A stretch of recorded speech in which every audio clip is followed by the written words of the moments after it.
back to Jake's apartment. He woke up alone just like he planned, but somehow it didn't feel like winning. Wide shot of a high-end penthouse bedroom in soft morning light. The bed is messy.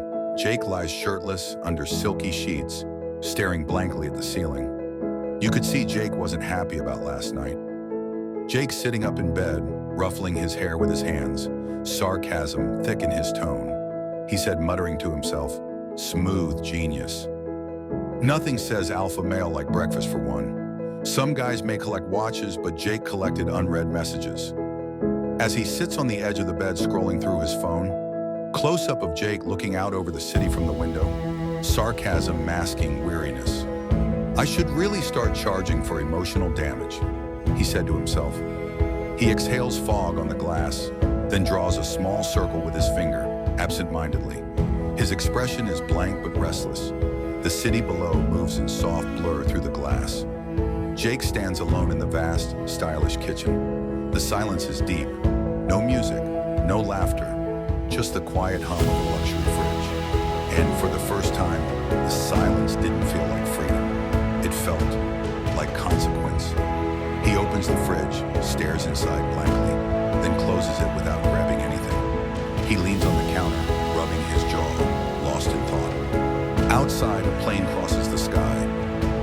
Mary wasn't just walking into a bar. She was walking into a setup, in heels. Mary stands in front of a large mirror, adjusting her earring with sharp focus. Her apartment is minimal and tastefully feminine. Mary paces through her living room, phone to her ear, sipping wine as she speaks calmly but sharply. Talking to the person on the other side of the line, she said, "He ghosted my roommate after a weekend in Paris. Trust me, he earned this." She swirls her wine slowly as she talks, pausing at the window and glancing out. Her expression stays cool, but her tone bites. A quick sip, a raised eyebrow, then she hangs up with a smirk. Some women wear perfume. Mary wore intent.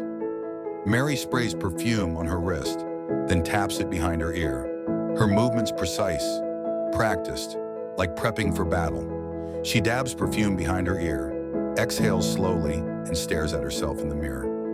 A faint smirk forms as she grabs her clutch from the table. Mary under breath. Let's see how the player handles being played. Close-up of Mary as she turns off the lights and walks toward the door, her face half in shadow. She turns off the light with a click, plunging the room into warm darkness. As she opens the door, her silhouette is framed in the hallway light. 1 week later, upscale cafe patio. A crisp afternoon on a stylish cafe patio. Jake stands across the street, watching through his sunglasses. Mary sits alone at a corner table, reading. He told himself it was coincidence, but his shoes didn't walk to that cafe by accident. He shifts his weight, hesitates, then steps off the curb. Cars pass in the foreground. Mary casually flips a page in her book, unaware, or pretending not to notice. Jake walks slowly toward the table, mumbling pep talk to himself, trying to calm his nerves. Jake rehearsing quietly. Just say hi, not creepy, confident, normal. You know, human. He mouths the line to himself while walking. His smile flickers between confident and awkward. A chair leg scrapes in the background. He adjusts his jacket, then exhales. Hey, you still breaking hearts or just reading about it now? Close-up of Jake as he stops beside her table, forced smile on his face, trying to hide uncertainty. He lowers his sunglasses slightly, trying to smirk. His eyes flicker nervously as he waits for a response. Depends. You still handing them out like party favors? She replied. Close-up of Mary looking up from her book, dry smile playing on her lips. She calmly closes the book with one hand, raises her eyebrow and tilts her head. Her lips curve into a subtle smirk, and she sips her coffee without breaking eye contact. Jake came looking for closure, but what he found might have been the start. The two sit together now, sipping coffee. It's quiet, no jokes, just something new. Silence they both choose to share. She glances at him, and he gives a small, real smile. No lines, no game. They didn't fall in love. They walked into it, slowly, stubbornly, like two people not quite ready to admit they were tired of pretending. A dusky city street, emptying of the day's crowd. Jake and Mary walk side by side in silence. Not touching, not speaking, just walking. Jake almost whispering, "I don't really know what this is, but I haven't ghosted it yet, so..." "Progress?"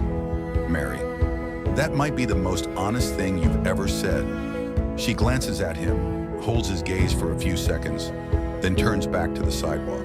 Her lips purse slightly as if holding back another thought. Streetlights flicker on behind them. Love doesn't always crash in.